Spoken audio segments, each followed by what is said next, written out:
मैं आपको गलत साबित कर दूंगा सर भी। और मैंने रुक तो जाइए सर, मैं आपके सामने ये तमाम चीजें लेकर दूंगा। सुप्रीम कोर्ट के जजमेंट के पैराग्राफ्स हैं जिसमें सुप्रीम कोर्ट ने एएसआई की रिपोर्ट को नकारा। उन्होंने कहा कि मंदिर को तोड़कर मस्जिद नहीं बनाई गई थी। तो मैं ये पूछना चाह रहा हूं कि क्या मोदी सरकार एक समुदाय, एक मजहब की सरकार है? 49 में धोखा हुआ, 86 में धोखा हुआ, 92 में धोखा हुआ, 2019 और 22 में भी इस ऐवान के जरिए हमको धोखा दिया जा रहा है। क्या मैं बाबर का स्पोक्स पर्सन हूं? क्या मैं जिना का स्पोक्स पर्सन हूं? क्या मैं औरंगजेब का स्पोक्स पर्सन हूं? मैं तो मर्यादा पुरुषोत्तम राम की इज्जत करता हूं, मगर मैं नाथूराम गोडसे से नफरत करता हूं। मेरी नस्लें नफरत करती रहेंगी क्योंकि नाथूराम गोडसे ने उस शख्स को गोली मारी जिसके जबान से आखिरी लफ्ज निकले हे राम। केवल एक प्रश्न का जवाब ओवैसी साहब दे दें कि बाबर को वो आक्रमणकारी मानते हैं या नहीं मानते? पुष्पमित्रा संघा को आप क्या मानते हैं? बताओ, पुष्पमित्रा संघा को आप क्या मानते हैं? जम्मू के वो, कश्मीर के वो राजा को क्या मानते हैं जिसके पास एक फौज थी मंदिरों को तोड़ने के लिए? आप क्या मानते हैं? यही तो मैं कह रहा हूं कि निशिकांत दुबे 47 में आजादी मिली, असदुद्दीन ओवैसी से बाबर की बात पूछ रहे हैं। तुम गांधी की बात पूछते, तुम बोस की बात पूछते, तुम जलियांवाला बाग की बात पूछते, तुम काला पानी में जो मुसलमान शहीद हो गए उनकी बात पूछते, मगर बाबर की बात पूछी जाती है। जब काजी साहब गवाहों को लेकर दुल्हन के पास जाते कि तुमको निकाह कबूल है, तो दुल्हन शर्मा के खामोश बैठ जाती। तो इनकी खामोशी रजामंदी की अलामत है। जी, हबीब जलीब ने कहा था कि हुक्मरान हो गए कमीने लोग, खाक में मिल गए नगीने लोग, हर मुहिब वतन जलील हुआ, रात का फासला तवील हुआ, आमिरों के गीत जो गाते रहे वही नामो दाद पाते रहे, रहजनों ने रेजनी की थी, रहबरों ने भी क्या कमी की थी। सर, मैं अभी सुन रहा था हमारे शिंदे ग्रुप के शिवसेना के पार्टी लीडर अपनी तकरीर कह रहे थे, कहा कि 6 दिसंबर में जब बाबरी मस्जिद को शहीद किया जा रहा था तो उस वक्त के वजीर आजम नरसिम्हा राव पूजा कर रहे थे, आप ही ने कहा, और कहा कि वो डिस्टर्ब नहीं करना। तो ये बड़ा अजीब मौका है कि बीजेपी की ताईदी पार्टी ये कह रही है कि नरसिम्हा राव ने कहा कि मुझे डिस्टर्ब मत करो, मैं पूजा कर रहा हूं, और जिसने रथ यात्रा निकाला, इन दोनों को मोदी सरकार ने इस मुल्क का सबसे बड़ा सिविलियन अवार्ड दे दिया, सबसे बड़ा सिविलियन अवार्ड दे दिया। तो ये बताता है कि इंसाफ जिंदा है या जुल्म को बरकरार रखा जा रहा है। तीसरी बात यह है कि सर, इस ऐवान में सियासी पार्टियां आएंगी चले जाएंगी, आप आए मैं आया हम भी चले जाएंगे, मैं जमीन की गिजा बन जाऊंगा, ये ऐवान तो बाकी रहेगा। मगर सर, मैं ताजुब कर रहा हूं कि लोकसभा मुख्तलिफ आवाजों में कैसे बोल सकता है? लोकसभा तो एक ही आवाज में बोलना चाहिए, और लोकसभा भी भारत के संविधान आइन के बेसिक स्ट्रक्चर का ताबे है। और सर, ये इसलिए कह रहा हूं कि 16 दिसंबर को ये ले कर देता हूं, 16 दिसंबर 1992 को इसी लोकसभा ने एक रेजोल्यूशन पास किया था। आप इजाजत दीजिए तो मैं पढ़ता हूं सर। दिस हाउस, अच्छा, ये गुलाम नबी उस वक्त के मिनिस्टर थे, आज नहीं है, उनका नाम नहीं लेना चाह रहा था। This house strongly and unequivocally condemns the desecration and demolition of the Babri Masjid at Ayodhya by and at the instigation of forces represented among others by VHP, RSS and the Bajrang Dal, which has caused communal violence in the country. Such act of vandalism was carried out not only in violation of order of the Supreme Court, but amounted to an attack on the secular foundations of our country. This House expresses anguish at the happenings and wishes to reiterate its resolve that it will ceaselessly endeavor to uphold the secular and democratic traditions of our country and for the maintenance of rule of law. और एक paragraph है, नहीं पढ़ूंगा। मैं ताजुब कर रहा हूं कि जब इस ऐवान ने एक रेजोल्यूशन पास किया तो हुकूमत आएगी जाएगी, और हुकूमत ये मोदी हुकूमत जश्न मना रही है जो 6 दिसंबर को हुआ। तो ये एक बात है सर। चौथी बात यह है कि सर, नहीं, 6 दिसंबर के ऊपर कोई जश्न नहीं है। राम मंदिर के निर्माण की जो प्रतिष्ठा हुई है उसको संबोधन कर रहे हैं, और वो सर्वोच्च न्यायालय के द्वारा तथ्यों के आधार पर दिए गए निर्णय के कारण से हुआ है। सर्वोच्च न्यायालय का निर्णय है, तो तथ्यों के आधार पर निर्णय है। Yes, yes. वो विषय आपने बोल दिया, ठीक है, ओके। सर, परंतु जो मंदिर का निर्माण है वो नियमानुसार सर्वोच्च न्यायालय के निर्णय से तथ्यों को देख करके। और एक सेकंड, आप इस्लाम के बहुत जानकार हैं, विद्वान हैं वैसे भी, अब कानून के। यदि किसी अन्य धर्म के स्थान पर मस्जिद बनाई जाए तो शायद उसको मान्य नहीं किया जाता।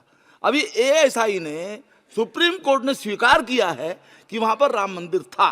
तो इस विषय केवल ये है कि वहां पर राम मंदिर ठीक बना कि नहीं बना, वो विषय हो गया। तो कृपया इस पर यदि आप कुछ बोले तो बोलें प्लीज। सर मैं आपको गलत साबित कर दूंगा सर। और मैंने रुक तो जाइए। बड़ी इज्जत के साथ सर, मैं आपकी बड़ी इज्जत करता हूं सर। आपको मैं कोट कर रहा हूं सुप्रीम कोर्ट का जजमेंट, पैराग्राफ 1222 रोमन 17, उसमें लिखा गया है, the destruction of the mosque took place in breach of the order status को and the assurance given to this court, the destruction of the mosque and obliteration of Islamic structure was an egregious violation of the rule of law। egregious का मतलब जो छोटी मोटी अंग्रेजी में आती है वो क्रिमिनल एक्ट कहा। और सर आपने कहा था कि वहां पर मंदिर को तोड़कर बनाया गया। सर मैं आपके सामने ये तमाम चीजें लेकर दूंगा, सुप्रीम कोर्ट के जजमेंट के पैराग्राफ्स हैं जिसमें सुप्रीम कोर्ट ने एएसआई की रिपोर्ट को नकारा। उन्होंने कहा कि मंदिर को तोड़कर मस्जिद नहीं बनाई गई थी। सुप्रीम कोर्ट ने कहा, सुप्रीम कोर्ट ने कहा। अब और मैं रख दूंगा, आप पढ़ लीजिए। अच्छा सर, मैं अपनी तकरीर पर आ जाता हूं। सर तो मैं अपनी बात कर देता हूं सर। तो मैं ये पूछना चाह रहा हूं कि क्या मोदी सरकार एक समुदाय, एक मजहब की सरकार है या पूरे देश के मजाहिब को मानने वालों की सरकार है? जिसको नहीं मानते उनकी सरकार है, हमको बता दीजिए। क्या मोदी सरकार सिर्फ एक फिक्र और नजरिया हिंदुत्व की सरकार है? क्या इस देश का, इस गवर्नमेंट ऑफ इंडिया का कोई मजहब है? इस वतन अजीज सबके मजहब को मानता है। सर मेरा मानना है कि इस देश का कोई मजहब नहीं है। क्या ये सरकार 22 जनवरी का पैगाम देकर यह बताना चाहती है कि एक मजहब को दूसरे मजहब के मानने वालों पर गलबा और कामयाबी मिली? क्या आइन इसकी इजाजत देता है? क्या ये पैगाम आप जब ऐवान से दे रहे हैं तो 17 करोड़ मुसलमानों को आप क्या पैगाम दे रहे हैं, ये मैं आप पर छोड़ता हूं। सर 49 में धोखा हुआ, 86 में धोखा हुआ, 92 में धोखा हुआ, 2019 और 22 में भी इस ऐवान के जरिए हमको धोखा दिया जा रहा है। और अफसोस के साथ कहना पड़ता है सर कि मुस्लिम अक़लियत को हमेशा ये कहा गया कि तुमको भारत के शहरी बरकरार रहने के लिए एक बहुत बड़ी कीमत तुमको चुकानी पड़ेगी, और हम पर इल्ज़ाम लगा दिया गया। सर क्या मैं बाबर का स्पोक्स पर्सन हूं? क्या मैं जिना का स्पोक्स पर्सन हूं? क्या मैं औरंगजेब का स्पोक्स पर्सन हूं? बताइए सर, आखिर मैं कहां तक आप मुझे लेकर जाएंगे? दूसरी बात यह है सर, दूसरी बात यह है कि फिर 6 दिसंबर के बाद देश में फसाद हुआ, नौजवानों को टाडा में डाला गया जो बूढ़े होकर निकले। यकीनन आपकी सरकार नहीं थी, आपकी सरकार नहीं थी। अच्छा, बल्कि मैं तो मर्यादा पुरुषोत्तम राम की इज्जत करता हूं, मगर मैं नाथूराम गोडसे से नफरत करता हूं। मेरी नस्लें नफरत करती रहेंगी क्योंकि नाथूराम गोडसे ने उस शख्स को गोली मारी जिसके जबान से आखिरी लफ्ज निकले हे राम। सर छठी बात यह है कि 87 में मलियाना हाशिमपुरा हुआ, 83 में नेल्ली हुआ, 44 में जम्मू में नस्ल कशी हुई, 2022 में हल्दीवानी में कत्ल हुआ। इतने धोखे सबसे बड़े किसको दिए गए? असदुद्दीन ओवैसी को दिए गए। मगर फिर भी मुझसे ही कहा जाता है कि वफादारी को तुम साबित करो अपनी ओवैसी। सर, आज भारत के 17 करोड़ मुसलमान अपने आप को अजनबी और एलिनेट महसूस कर रहे हैं।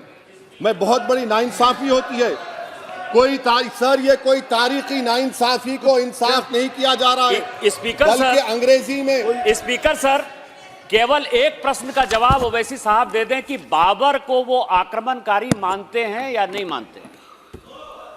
पुष्पमित्रा संघा को आप क्या मानते हैं? बताओ, पुष्पमित्रा संघा को आप क्या मानते हैं?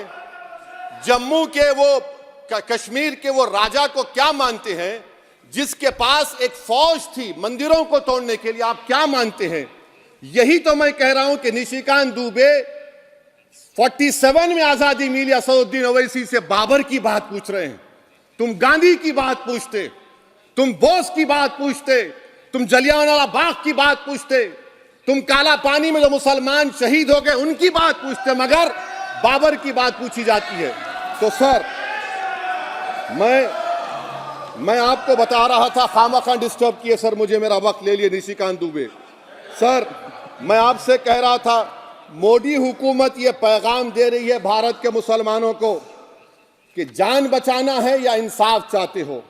मैं कह रहा हूं, मैं भीख नहीं मांगूंगा, मैं इस नंगी तासुब को कबूल नहीं करूंगा, मैं दूसरे दर्जे के शहरी के मौक़िफ़ को कबूल नहीं करूंगा, मैं अपनी शनाख्त को नहीं मिटने दूंगा।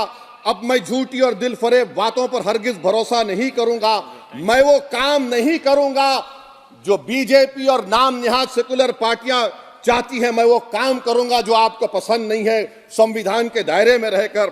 सर, कंक्लूजन में मैं आपको बताना चाहता हूं कि आज इस देश को किसकी जरूरत है? इस देश को अयोध्या में, तारीख शायद नहीं पढ़ते होंगे, मौलाना अमीर अली कौन थे?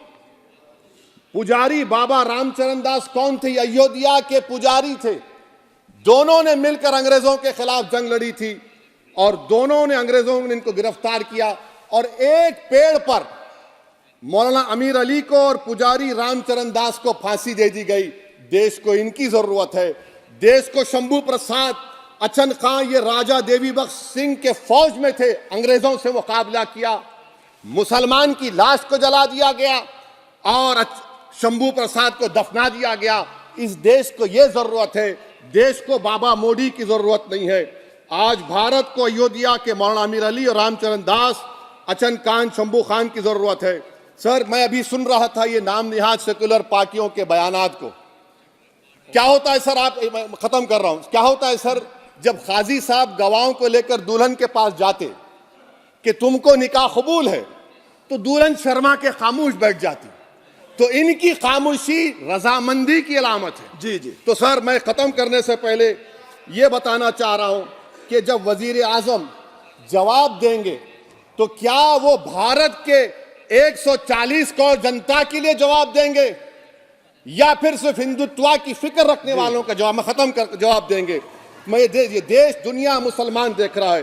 सर, मैं आपको ये भी बताना चाह रहा हूं, आखिर में कंक्लूड कर रहा हूं सर, 1 मिनट चाहिए, 1 मिनट चाहिए सर। सर, मेरा मानना यह है कि आज मैं बहैसियत एक भारत के गयूर मुसलमान के, let me stand as a tall Indian Muslim and say that the light of Indian democracy today is at its dimmest today, sir. Sir, in conclusion, मेरी फिक्र में, मेरा ईमान मुझे कहता है कि जिस जगह पर मस्जिद थी, है और रहेगी, बाबरी मस्जिद है और रहेगी, बाबरी मस्जिद जिंदाबाद, जिंदाबाद, भारत जिंदाबाद, जय हिंद।